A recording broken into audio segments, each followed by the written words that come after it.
first started producing, I was making good beats and stuff for what I thought to be good beats, but the problem was always I could never get my drums to hit as hard as these mainstream producers. So today, that's what I'm going to be showing you guys how to do. Alright, so I'm going to break this video down into 3 steps, with step 1 being your sound selection. Now honestly, step 1, sound selection, probably the most important part of making your drums knock. You don't want to find these low quality kits that you're getting off like r/drum kits or anything like that. None of these free downloaded kits are really going to do you justice. So really the most important thing is your kick. You're never going to find a really good kick in these free downloaded kits. I always find that the free downloaded kits always have these kicks that are really sloppy and like muddy and never sound good. Alright, so with step 1 out of the way, we're going to start getting into some actual production. So I'm going to go ahead and grab a loop from my outsourced kit. This isn't out yet, but it'll be out soon, so stay tuned for that.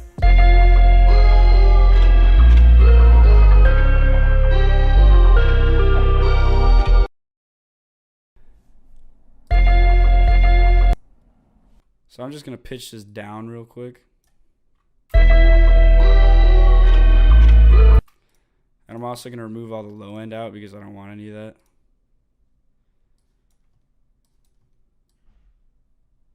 I'm going to remove pretty much everything beyond 230 hertz.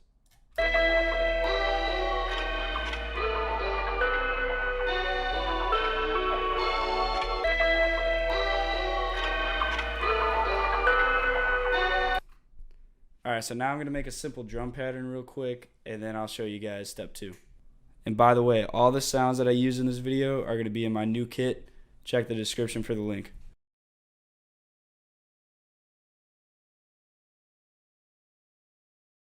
Alright, so here's the drum pattern I ended up making.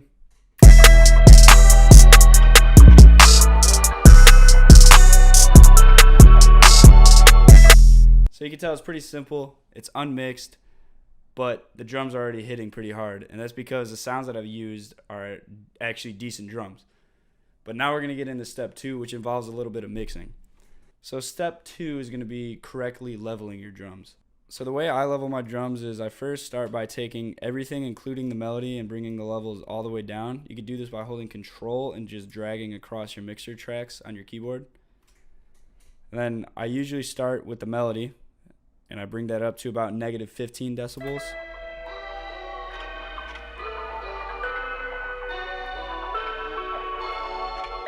And then I'll go and move on to the hi-hat. For the hi-hat, you usually want it about -9 to -6, depending on your hi-hat. And you always want to make your hi-hat a little wider with this knob down here. And you're also going to want to add an EQ and cut out any of the low end beyond around 300 hertz. This will just remove anything that's making your mix sound a little muddy. And something I like to personally do is add the tiniest bit of reverb, which you could just use with Fruity Reverb 2. I usually just leave it as default, and I just drag this low cut knob up a little bit, and then I bring the bus volume all the way down to about 13%. Then I'm going to move on to the clap.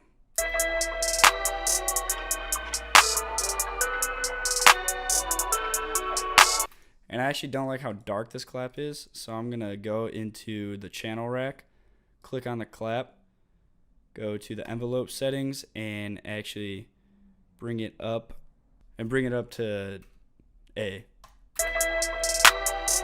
So that'll make the clap a lot brighter.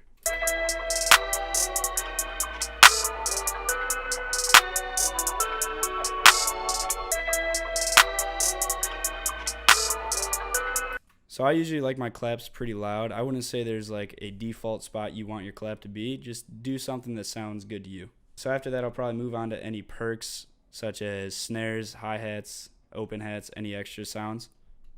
And I'll just level those to about what I think sounds right. Another good tip is to use your panning knobs. This could really help make a more dynamic mix.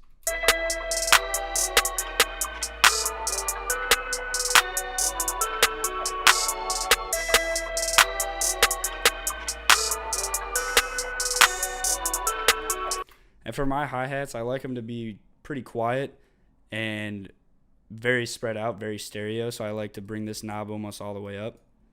And then I like to add a decent amount of reverb on my open heads. All right, so now that all the percussion drums are pretty much done, I'm gonna move on to the kick. For the kick, I usually just bring it all the way up to 0. And you can already tell that's hitting pretty hard. So now I'm gonna start bringing the 808 up.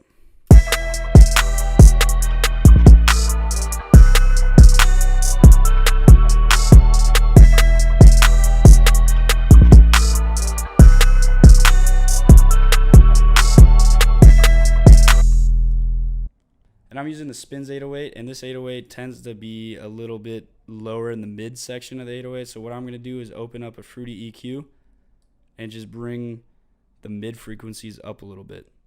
So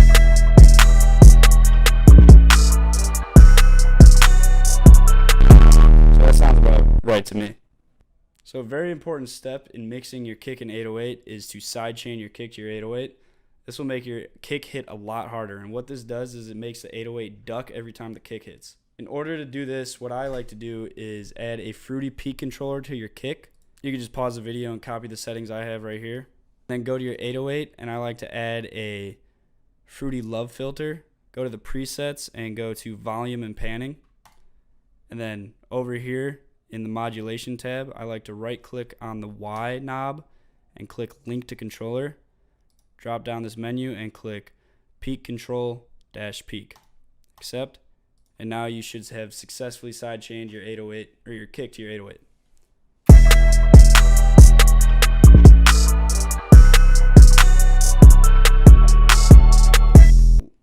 So you can already tell these drums are hitting a lot harder just by leveling your drums correctly. One of the most important steps in making beats, I believe, is your mix, which can make or break your beat. And for the third step to making your drums hit, this isn't even as low key as it used to be anymore, but on your master, just add a Fruity soft clipper. Now the soft clipper, all it does is it's a form of soft compression. So what it does is anytime any sound goes above 0 decibels, it'll just duck it. But I don't know a lot about compression, and I might be wrong, but all I know is when I put this on my master, it makes it hit a lot harder. So after I add the Fruity soft clipper, what I like to do is play it, and I might move my kick up or down depending on how it sounds after I add the soft clipper.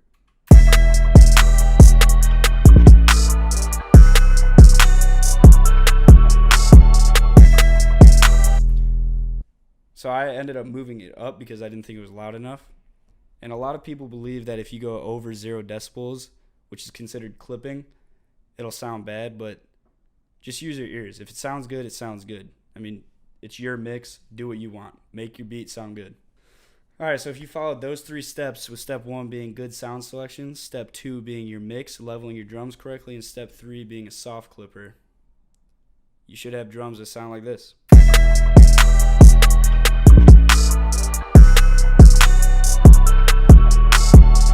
Alright guys, so that's it for this video. If you enjoyed any part of this video or learned anything new from this video, please drop a like and also hit that subscribe button. It really helps. Like I said, I'm going to be dropping a loop kit and a drum kit very soon, so stay tuned for that. They might even be done by the time this video drops, so look in the description just in case. But that's all I got for you guys right now. See you guys later.